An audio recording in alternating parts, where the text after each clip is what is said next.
فأنا ناصح لإخواني بالصدع بالحق تبيض وجوههم. السكوت في مسألة الحزبية يضرها، فاصدع بما تؤمر وأعرض عن المشركين. سلامي على دماج ورجالها والشيخ يحيى ودار العلم يا سعد بانيها. Kita lanjutkan pembahasan dari Kitabul Adab. Kita masuk ke muka surat 51. Qala al-mu'allifu hafizahullahu ta'ala ad-darsus tsani, pelajaran kedua, wa min adabil muslim fis sabahi wal masa. Termasuk dari adab-adab seorang muslim di waktu pagi dan petang. Qal wa min adabil muslimi fi sabahi wal masa an tadhkurallaha ba'dal fajr. Engkau menyebut nama Allah, yaitu berzikir setelah fajar, hatta tatlu asy-syams, sehingga matahari itu terbit. Ya, tidak tergesa-gesa pulang, kecuali ya yang punya udzur atau yang punya hajat kesehatan atau hajat-hajat yang lain. Tapi kalau memang memungkinkan, nah ini yang paling bagus. Untuk apa? Yaitu berzikir sehingga terbit matahari terbit. Baik. An Jabir bin Samurah radhiyallahu an. Qala kana an-nabiyyu sallallahu alaihi wasallam la yaqumu min musalla. Dahulunya Nabi sallallahu alaihi wasallam tidak bangkit dari tempat salat beliau, alladzi yusalli fihi subuh. Yang di tempat itu Nabi salat subuh, awil ghadah, sholat pagi, ghadah pagi, tapi maksudnya ya sholat subuh itu, hatta tatlu asy-syams, sehingga matahari itu terbit. Rawahu Muslim. Ini menunjukkan disunahkannya untuk tidak tergesa-gesa pulang setelah menjalankan sholat, tapi ya banyak-banyak berzikir, zikir sholat. Kalau zikir sholat sudah selesai, nah, usahakan apa?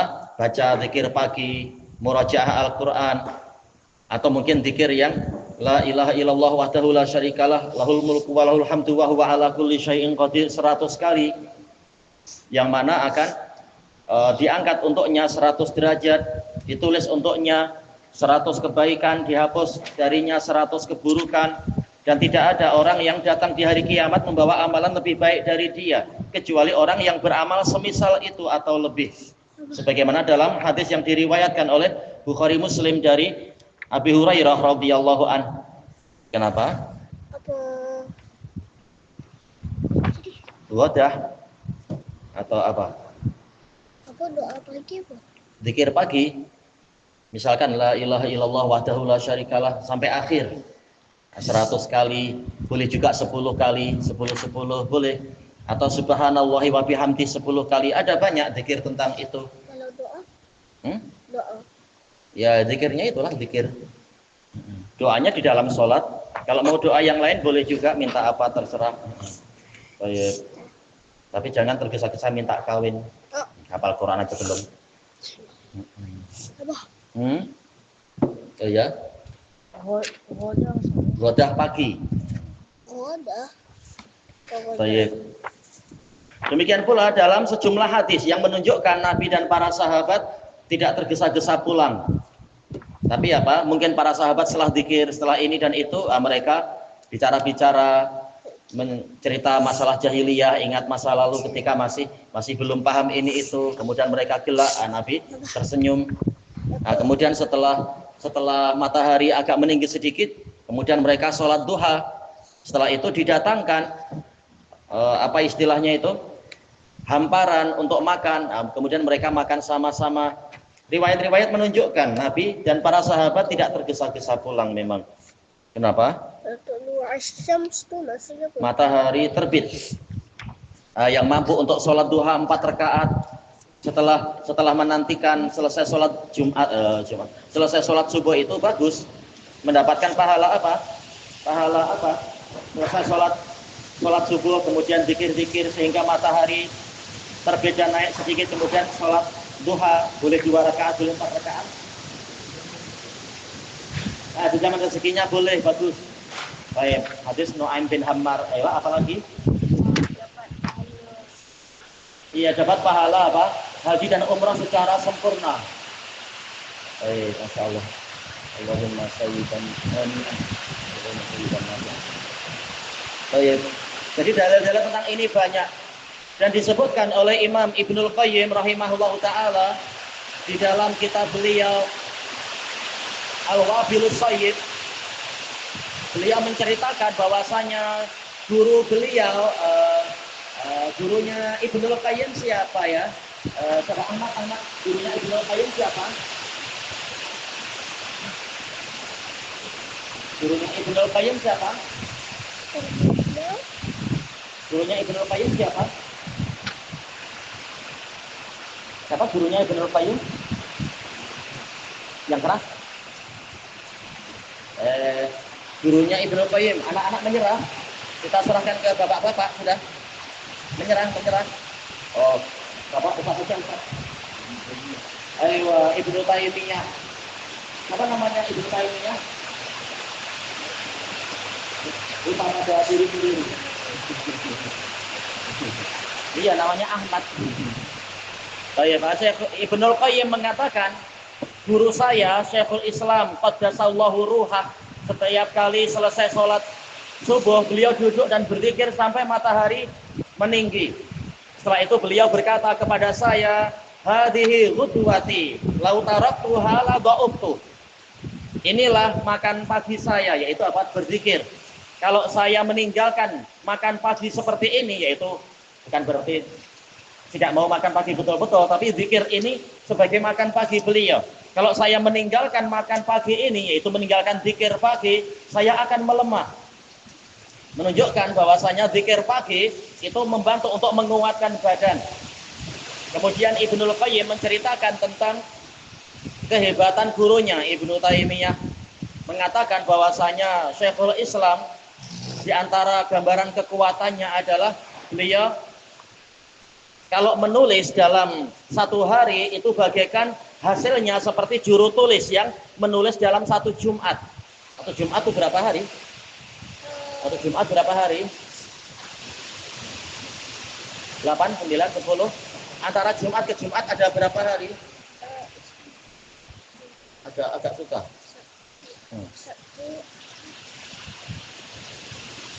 Dari Jumat ke Jumat berapa hari?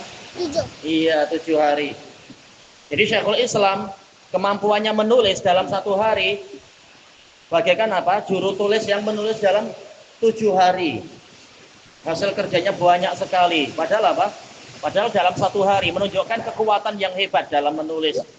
Padahal kita kalau menulis paling apa? Dalam beberapa menit atau 1 jam mungkin sudah letih, mau rehat. Ini Syekhul Islam, ya? Hah? Mana? Hatta sehingga. Baik. Dan disebutkan di dalam ketika perang menghadapi Tartar yang dipimpin oleh Raja Tartar Khozan di waktu itu, katanya kekuatannya itu sangat mengagumkan sampai prajurit-prajurit perang mereka heran dengan Syekhul Islam. Baik. Ini menunjukkan betapa tingginya berkah dari yang namanya apa? Zikir, terutama zikir pagi. Baik. Ya. Oh, itu jelas. Baca Quran itu termasuk zikir yang paling besar. Baik, kalamullah, tak ada yang lebih tinggi dari itu. Maka itu bagus sekali. Kita zikir pagi, beberapa zikir yang kita kenal atau kita dimudahkan, pasti kita banyak-banyak baca Quran. Itu bagian dari zikir dan penuh berkah dia. Itu bagus, insya Allah. Baik. At-taqwim, penilaian. As-soal, madza kana Rasulullah sallallahu alaihi wasallam ya'malu ba'da sholatil fajr? Apa yang dikerjakan oleh Rasulullah sallallahu alaihi wasallam selepas sholat fajar? Ya. Iya, duduk di tempatnya sambil berzikir sehingga matahari terbit. Nah, sholat duhanya tunggu berapa? 10 menit kah? Atau mungkin 15 menit setelah matahari terbit itu. Sebagaimana dijelaskan oleh Imam Ibnu Baz, Imam Ibnu Utsaimin dan lain-lain, agar tidak sholat pada waktu tepat matahari terbit, tapi agak meninggi sedikit. Baik, sekarang kita masuk ke muka surat 52. Ad-darsus salis, pelajaran yang ketiga. Wa min adabil muslim fi sabahi wal masa. Termasuk dari adab-adab seorang muslim di waktu pagi dan petang juga adalah anta'tiya bi adkari sabahi wal masa. Anda mendatangkan zikir pagi dan petang. Zikir pagi banyak, di antaranya contohnya yang di sini. Kita lihat an Abi Hurairah radhiyallahu an anin Nabiyyi sallallahu alaihi wasallam annahu kana yaqul. Nabi sering mengatakan idza asbah, apabila masuk waktu pagi, Allahumma bika asbahna, ya Allah, dengan namamu atau dengan pertolonganmu kami masuk di waktu pagi. Baknya ini bak isti'anah. Tanpa pertolongan Allah, tanpa taufiknya, kita merugi dan kita lemah. Boleh jadi kita celaka, boleh jadi kita disakiti orang, atau diganggu oleh hewan, atau berbagai musibah yang lain. Makanya kita memulai pagi dengan nama Allah. Allahumma bika asbahna wa bika amsayna, dan dengan namamu kami masuk di waktu petang. Wa bika nahya, dengan namamu kami hidup. Nah, kalau tak jelas ditulis apa yang belum jelas. Wa bika namut, dengan namamu kami mati. Mungkin belum hafal. Oh, ini panjanglah Bang. Tapi kalau kita baca dengan apa? Baca di tulisan, lama-lama kita hafal. Tiap hari baca pagi petang. Insya Allah lama-lama hafal itu. Wa ilaikan nusyur, dan hanya kepadamulah kami kembali. Nusyur yaitu dikembalikan. Tadi tunjuk jari enggak? Oh iya. Ini di waktu pagi, mulainya dengan Allahumma bika asbahna. Wa idza amsa, dan jika masuk di waktu petang, lafadznya dibalik sedikit. Allahumma bika amsayna, ya Allah, dengan namamu kami masuk di waktu petang. Wa bika asbahna, dan dengan namamu kami masuk di waktu pagi. Ya. Apa arti amsayna? Apa arti amsayna? Nah, tak ditulis ya, lupa. Apa arti amsayna? Iya, di waktu petang. Apa makna asbahna? Iya, masuk di waktu pagi. Wa bika nahya. Apa maknanya bika nahya? Iya, dengan namamu kami hidup. Wa bika namut. Kenapa tak nampak? Ini main-main gitu. Apa? Iya, dengan namamu kami mati. Wa ilaikal masir. Wa ilaikal masir apa? Iya, dengan namamu kami kembali. Hampir sama, nusyur dengan masir hampir sama. Nasyara itu artinya adalah penggiringan atau pengumpulan. Masir, sayrurah yaitu kembali. Ya. Amsayna, masuk di waktu petang. Biar tak tertinggal apa? Ambil berat. Tumpukan perhatian. Rawahul Bukhari fil Adabil Mufrad. Hadisnya sahih dalam Adabul Mufrad. Wal afdal, yang paling utama, antakula hadza dzikr, Anda mengucapkan zikir ini qabla tulu'is syams, sebelum matahari terbit. Sebagaimana dalil-dalil dalam Quran menunjukkan itu. Zikir adalah qabla tulu'is syamsi wa qabla ghurubiha, sebelum terbitnya matahari, dan kalau petang ya sebelum terbenamnya matahari. Qal wa qabla ghurubiha. Ini yang terbaik. Sebagaimana juga disebutkan oleh Imam An-Nawawi rahimahullah dalam Syarah Sahih Muslim. Zikir pagi yang terbaik adalah sebelum matahari terbit, demi mengamalkan Quran. Demikian pula zikir petang adalah sebelum matahari terbenam. Tetapi sah juga untuk mengucapkan zikir pagi itu sebelum matahari terbit, sehingga sebelum matahari tepat di tengah. Yaitu apa? Sebelum siang yang sangat panas itu. Karena itu juga diistilahkan ghadah, waktu pagi. Nah, kalau waktu petangnya sebelum matahari terbenam sehingga menjelang tengah malam, ini masih sah dikatakan zikir petang. Walaupun yang terbaik ya yang disebutkan dalam Quran itu. Kenapa? Namu tuh kami mati, dengan namamu kami mati. Jadi dalam seluruh keadaan kita ingin selalu ditolong dan dibantu oleh Allah Ta'ala. Kenapa? Masih maksudnya. Apa? No? Masir. Masih. Kembali. Ilaikal masir, hanya kepadamu lah kami kembali. Si aslinya masir si pengembalian ya, masdar mimi akhirnya. Baik. Kemudian dikatakan wa qabla ghurubiha, sebelum matahari terbenam. Fa illam ta'ti bihi fi dzalikal waqt, kalau Anda belum mendatangkan zikir tadi di masa itu, fala ba'sa an ta'tiya bihi, maka tidak mengapa Anda mendatangkan zikir itu ba'da tulu'is syams, setelah matahari terbit, untuk yang zikir pagi. Wa ba'da ghurubiha, setelah matahari terbenam. Mungkin apa setelah sholat maghrib, oh ya tadi saya lupa, saya belum zikir petang. Ya sudah baca setelah selesai sholat maghrib itu, misalkan ingatnya waktu itu, tidak masalah. Sekarang at-taqwim, penilaiannya. Ini masuk doa masuk waktu petang, Allahumma bika amsayna dan seterusnya. Kalau belum hafal, dibaca apa yang tertulis di sini, atau pakai zikir yang sudah biasa dihafal itu. Zikir petang apa biasanya? Apa biasanya?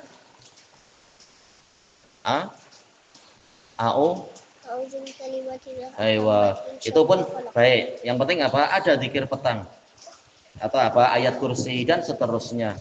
Ditambah dengan ini lebih bagus lagi, lebih lengkap.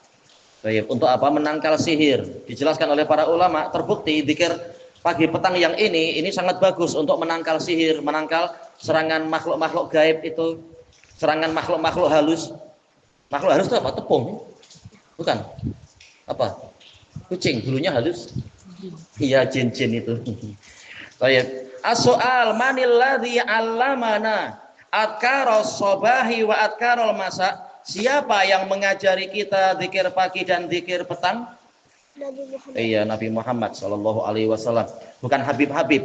Kita minta ijazah, nanti diijazahi zikir yang aneh-aneh itu. Nauzubillah, penipu.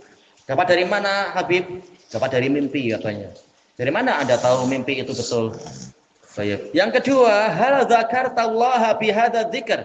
Apakah Anda menyebut nama Allah, yaitu mengingat Allah dengan zikir ini fi sabahika wa masaik, di waktu pagi dan petang? Ayo, na'am. Yang ketiga, mata taqulu hadza dzikr. Bila Anda menyebutkan zikir ini? Di masa wasabah. Ayo, fil masa was sabah. Ilahuna wallahu a'lam.